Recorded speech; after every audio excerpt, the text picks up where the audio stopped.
the soil can hold a reserve of certain nutrients, but it can't hold excess of other nutrients.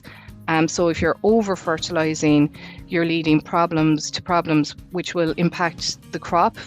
Too much nitrogen drives disease or causes lodging, but you could also be looking at environmental issues, water quality, runoff, and air quality affected. So look, it's about getting the balance right to feed the crop, whether you're high yielding or low yielding, to feed what the crop needs.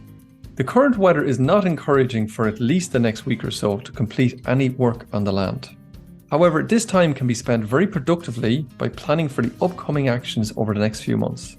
Mapping out the most expensive inputs, i.e. fertilisers, should be top of your list. Do you know what is needed to complete a nutrient management plan? Keep listening and we'll run through the requirements. You are listening to the latest episode of the Tillage Edge with me, Michael Hennessy. We would really appreciate it if you could listen, follow and give us a review on Apple or Spotify or wherever you get your podcast from. Chemical fertiliser is much cheaper than last year, but still a very large cost for every farmer.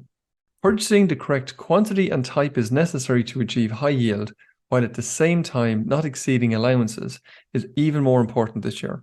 I am joined by Dr. Veronica Nyhan, a tillage advisor in Laois, to discuss the requirements to complete a farm nutrient management plan. Veronica, before we get into the planning stage of the nutrients, what or how much does the fertilisers represent of the overall growing costs for most crops?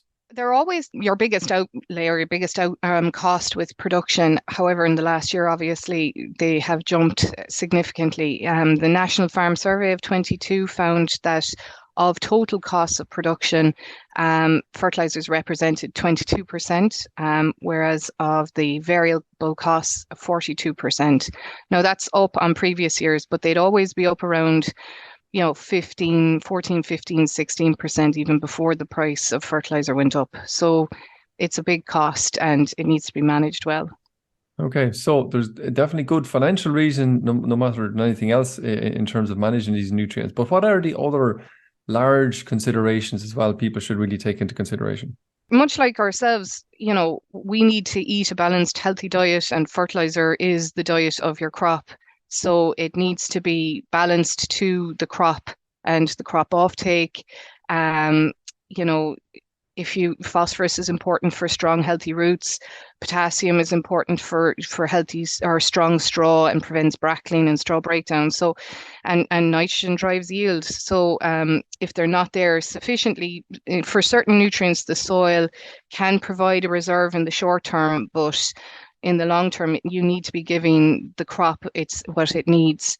And then on the other hand, the soil can hold a reserve of certain nutrients, but it can't hold excess of other nutrients. So if you're over fertilizing, you're leading to problems which will impact the crop. Too much nitrogen drives disease or and causes lodging, but you could also be looking at environmental issues, water quality, runoff, and air quality affected. So look, it's about getting the balance right to feed the crop, whether you're high yielding or low yielding, to feed what the crop needs. Okay, so I suppose when you look at that, then obviously fertilizers are probably one of the most important inputs you can put into it. And there are changes afoot, as you mentioned, the environmental part of it there, in terms of the fertilizer register that's there, or that's coming out, or that's in force, I suppose, maybe this year for all farmers. Will that be restricted for people buying fertilizer? So in other words, could I go into my co-op, as I normally have done, haven't interacted with any of this thing to date, can I just go in and buy my whatever 6 or 10 tons of 10, 10, 20 or 18, 6, 12 and happily go on my merry way? Or is there something I need to do beforehand? Well, firstly, the fertilizer register required that all people buying fertilizer had to register by autumn last year. So when you go in now to your merchant to buy fertilizer, you'll be asked for your herd number. And while there's no changes, this doesn't isn't affecting the allowances or what your crop needs. It just means that when you go in and buy fertilizer now, you'll be asked for your herd number and it'll be recorded on the system, and the department will be aware of what you have bought. So, it just takes away any ambiguity out of the system. You're buying the fertilizer, the department know it's on the farm, and you also had to register closing stock last year. So, all fertilizers now are traceable essentially. Okay, so every kilo of N and P coming onto the farm, it's essentially people know where it is. So, and just in terms of those, overall controls, obviously the department, we're always entitled to come and inspect at any stage a farmer in terms of the nutrients that were used over the year. Maybe we can come at it from that direction for people listening. When a department come and say you're going to get it inspected, what are the things they're expecting to find as part of that inspection that a farmer must provide to them? So when you get an inspection, you're required to complete nitrates records for the given year. So what they're looking for is they're looking for all your soil reports. Now, in the past, if you didn't have some fields sampled, you were given a maintenance allowance. That is gone for phosphorus, sorry. So that is gone. So if you do not have a soil report now for a tillage field on your farm, you have no phosphorus allowance for that particular field. So that's one thing that has changed slightly in relation to inspection. And Veronica, can I just ask you, how current does the soil sample need to be? So all soil samples can represent no more than 5 hectares or 12.5 acres, and they are valid for 4 years. Now, that's, it depends on the time of year you took it. So be careful if you're taking them late in the year, they are not valid for the year gone. So any samples, for example, taken in October 23 weren't valid for 2023. So you couldn't use them retrospectively for an inspection of 2023. Okay. So it's important you figure out when your soil reports are expiring. Just if you have a nutrient management plan, even an old one, you can ring your advisor and they can tell you which ones are coming up to being replaced or needing to be replaced. So that's one thing.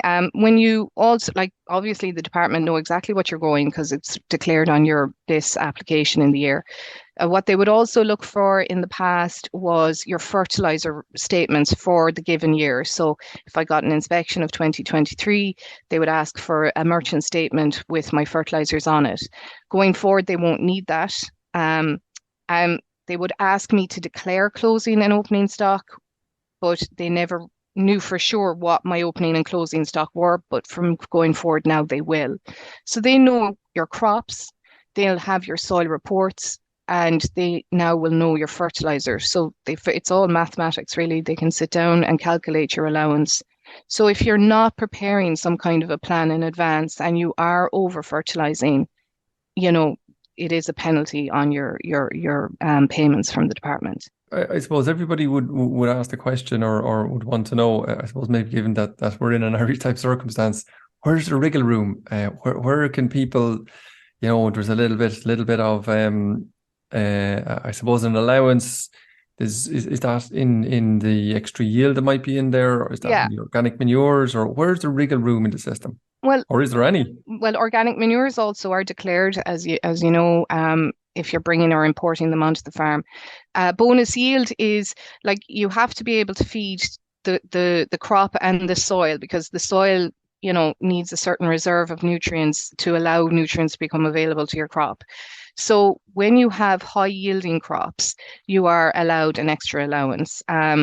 So another thing they will look for if you're looking for extra yield allowance is a copy of your grain statement. So you can pick the best of the previous 3 years. So in 2024, you're looking back at 23, 22, or 21. You can pick a different year for each crop. So you might have done really well last year, say in winter wheat, but the year before for spring barley. So you can change it up. It doesn't necessarily have to be the 1 year across all your crops. And if you can show the yield is in excess of a tonne per hectare from the reference yield, which the department have declared and are quite conservative, then you're allowed an extra 20 kgs for nitrogen per ton and an extra 3.8 kgs of phosphorus. So, keeping your records, if you're coming into your advisor, you'll need your grain statement and they'll need an average moisture content to bring it up to the reference of 20% moisture. And then you use your maps to declare or show area that was covered. So that gives you a little bit extra allowance, but you have to be able to show the paperwork to prove that you're entitled to it. Okay, so and obviously those higher yields are going to take a bit more nutrients back out of the soil, which kind of absolutely, yeah, brings us all the way back, I suppose, to the soil tests. And obviously, as you mentioned before, they're crucial for that. So where, or we talked about the soil test needs to be less than 4 years old and no more than 5 hectares. But what if they're out? Where does the farmer start getting those tests? What's the process there? To soil sample, you can do it yourself. Teagasc provide the service as well. We can help you take the soil sample. It's up to you either way. But I would say, and look at kind of if you're starting from scratch and don't have a nutrient management plan, mapping the farm is probably one of the most important steps to do. So if you are starting to take soil samples for the first time, I would sit down with your advisor and have a chat with them, because there are other factors in play here.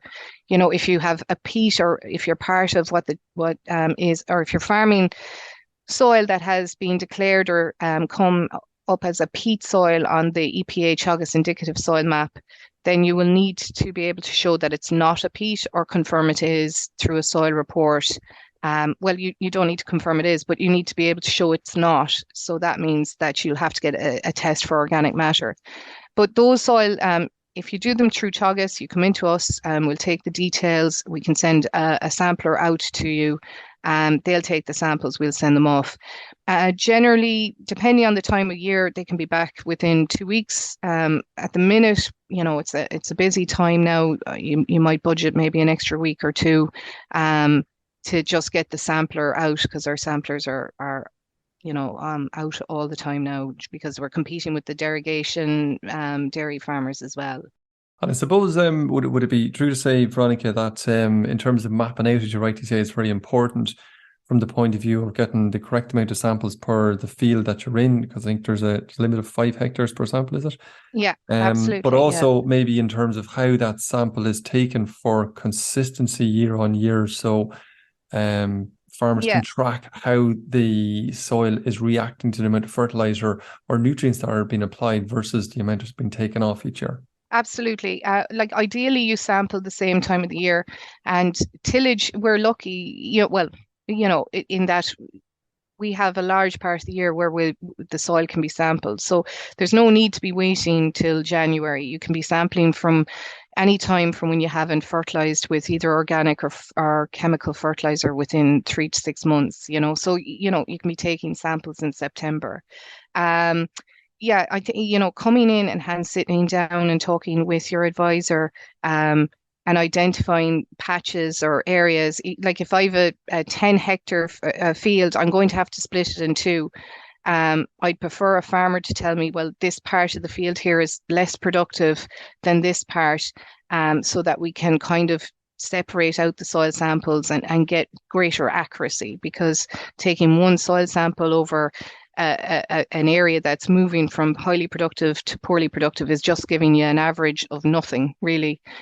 So it's good to sit down and map it, and with your advisor, and have your say on where the soil samples should go. Also, you have to take into effect the cropping history. So you can't be mixing, if it was in winter wheat, if it was a split parcel in winter wheat and beans last year, for example, then they shouldn't be sampled in the one sample, because the soil will be different. Okay. So obviously, and everyone probably listens to this thinking, Jesus, it's very complicated, this kind of thing. So it probably is a professional advisor type scenario to actually get a proper plan together. So you mentioned a couple of pieces of information that a farmer should bring, such as soil samples and I think the grain statement you also mentioned. Is there other things that you as an advisor, and I know you're in the middle of doing an awful lot of these at the moment, that you like to see? What's an organized farmer come in with, so you can be as efficient as you can, and you're not at the desk for hours on end, trying to get through the bits and pieces because the farmer didn't come armed with as much information as he could have done. So we'll take the scenario where I have a farmer who comes back. I have farmers who would ring me up in kind of just after harvest to start discussing this. They would do a farm and nutrient management plan year on year. So what generally I ask the farmers in that scenario to do is, they'll ring me and say, are there samples expiring? I'll give them the parcels and they will generally sample them themselves and have the soil reports back by, in 2 weeks. I generally ask them to print off the land details page of their BIS and from the previous year, and we just put in and just write in what the projected crop for 24 is. If you are adding lands, say you're in a scenario where, you're potato growers and you're swapping parcels on and off your maps, or you're adding new ground, if you could have the parcel number, it's ideal, but really know where it is. The townland, at least, we have maps there and we can get pretty close, but be able to recognize the field from a map, it saves a lot of time.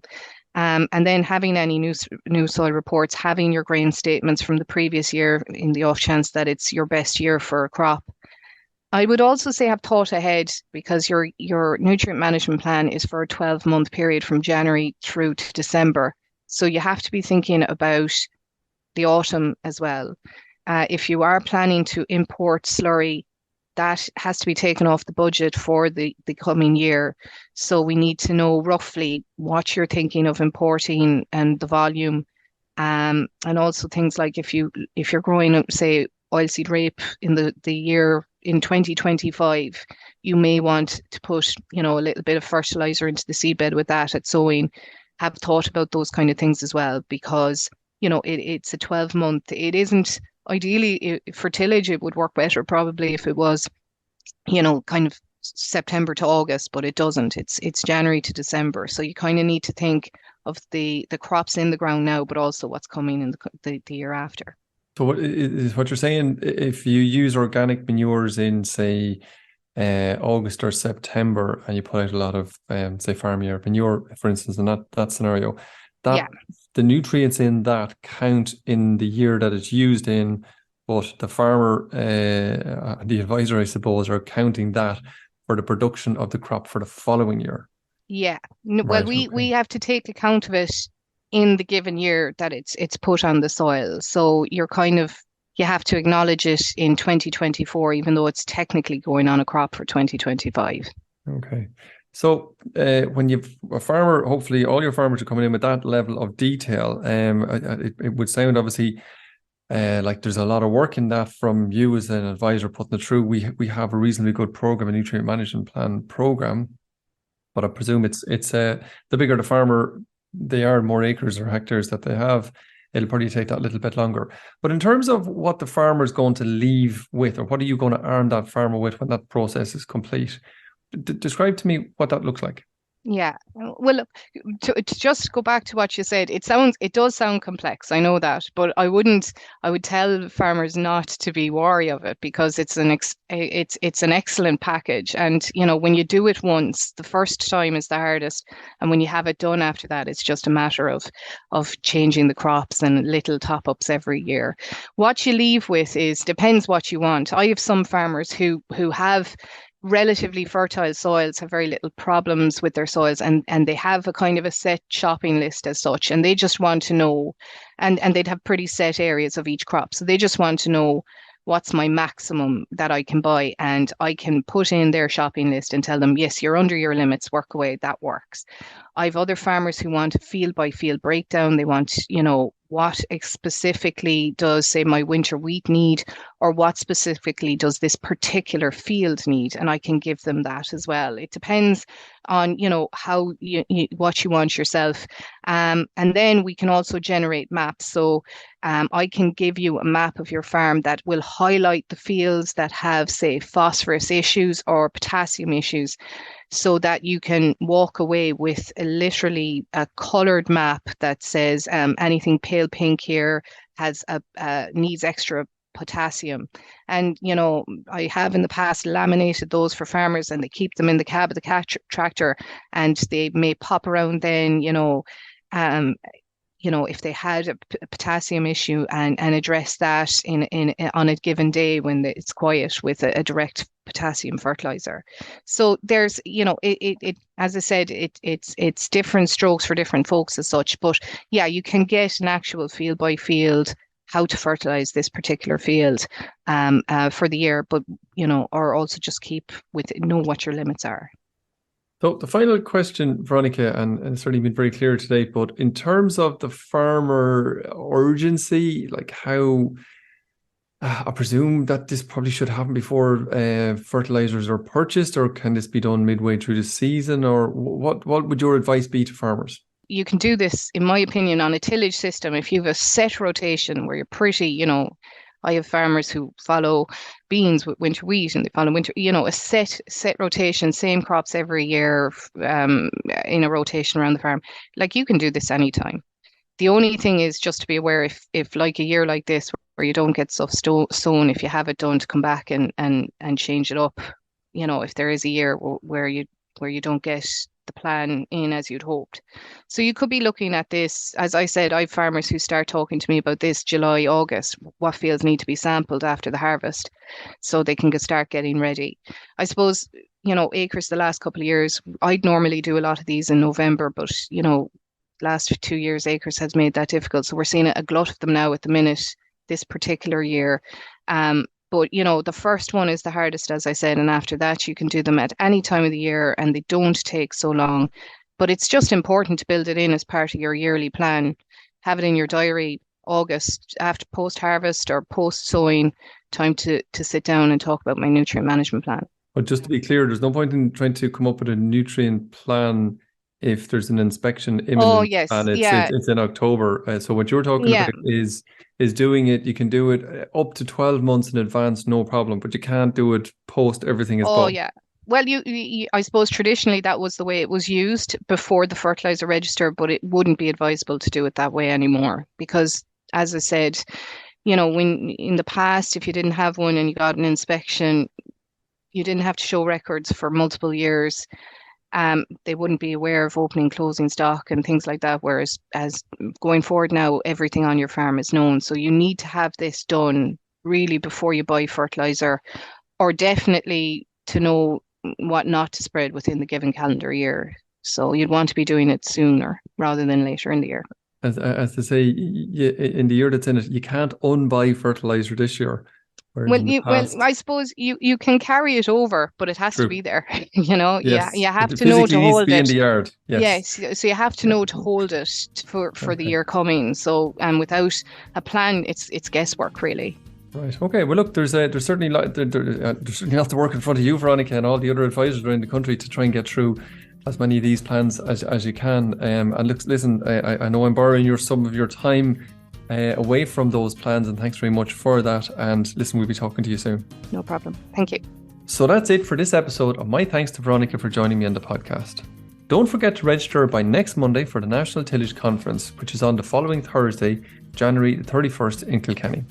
The local tillage seminars continue across the country in the coming week, with seminars in Tralee and Dungarvan. The seminars will cover topics to help farmers which are of particular interest in their part of the country. Full details of all these events are on teagasc.ie/events. So finally, if you enjoyed the podcast, then recommend it to a friend or colleague. And as always, rate, review and follow on Apple or Spotify so you never miss an episode.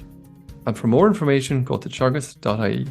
I'm Michael Hennessy. Thanks for listening. I'll be back next week with more tillage news and advice.